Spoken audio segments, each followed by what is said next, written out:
Hello student, आगे हम पढ़ेंगे रीढ़ की हड्डी पार्ट 3। इसमें है हमने पढ़ लिया था कि रामस्वरूप जो हैं वो अपने नौकर से कुछ कहते हैं, ठीक है, कुछ सामान बुलवाते हैं और वहाँ तक उन्होंने कहा कि वो जब दूसरा दिमाग कहाँ से लाऊं उल्लू कहीं का, ठीक है, अर्थात उनको डांटते भी हैं। आगे प्रेमा, अच्छा जब पूजा वाली कोठरी में लकड़ी के बक्से के ऊपर धुले हुए कपड़े रखे हैं ना, उन्हीं में से एक चादर उठा ला। रतन, और दरी? प्रेमा, दरी यहीं तो रखी है कोने में, वह पड़ी तो है। रामस्वरूप दरी उठाते हुए, और बीबी जी के कमरे में से हारमोनियम उठा ला और सितार भी। जल्दी जा। रतन जाता है। पति पत्नी तख्त पर दरी बिछाते हैं।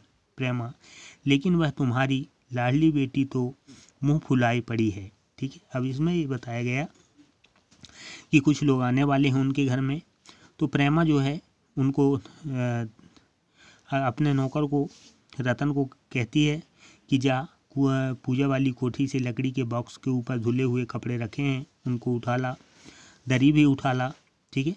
और इसके बाद वो चला जाता है और जो हैं पति पत्नी हैं वो तख्त पर दरी और सामान बिछा रहे हैं, परंतु प्रेमा बताती है कि जो तुम्हारी लाडली बेटी है वो मुंह फुलाए पड़ी है, अर्थात गुस्से में है। रामस्वरूप, मुंह फुलाए? रामस्वरूप कहता है मुंह फुलाए, और तुम उसकी माँ किस मर्ज की दवा हो? जैसे तैसे करके तो वे लोग पकड़ में आए हैं, अब तुम्हारी बेवकूफ़ी से सारे मेहनत बेकार जाए तो मुझे दोष मत देना।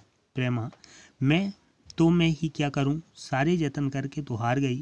तुम्ही ने उसे पढ़ा लिखा कर इतना सिर चढ़ा रखा है। मेरी समझ में तो ये नहीं, पढ़ाई लिखाई के जंगल आते नहीं, जंजाल आते नहीं। अपना ज़माना अच्छा था, आई पढ़ ली, गिनती सीख ली, बहुत हुआ तो स्त्री सुबोधनी पढ़ ली। सच पूछो तो स्त्री सुबोधनी में ऐसी ऐसी बातें लिखी हैं, ऐसे बातें कि क्या तुम्हारी BA MA की पढ़ाई होगी, और आजकल के तो लक्षण ही अनोखे हैं, ठीक है। अब रामस्वरूप अपनी पत्नी प्रेमा से कहती है कि तुम माँ हो, उसको मनाओ, ठीक है, वो क्यों गुस्से में है। अगर ये निकल गए तो ये तुम्हारी बेवकूफ़ी से पूरा मेहनत बर्बाद हो जाएगा।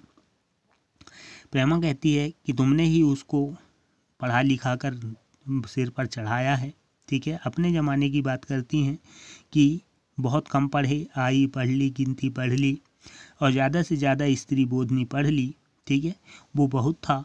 और स्त्री बोधनी जो रचना है उसके बारे में बताते हैं कि उसमें क्या, जो पढ़ाई BA MA में नहीं है वो उसमें है।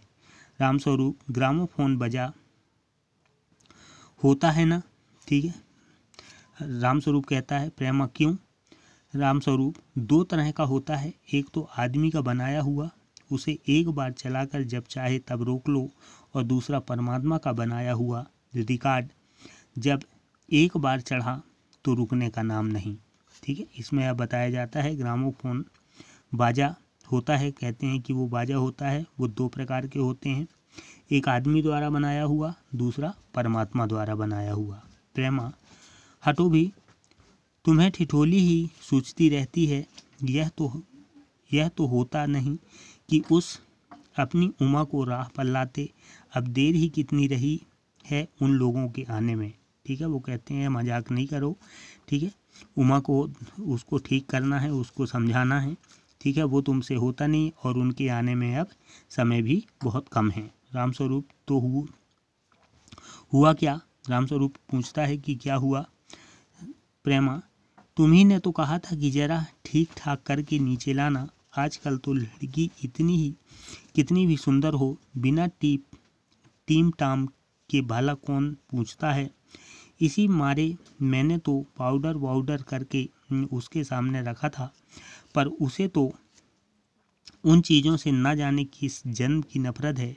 मेरा कहना था कि आंचल में मुख लपेट कर लेट गई।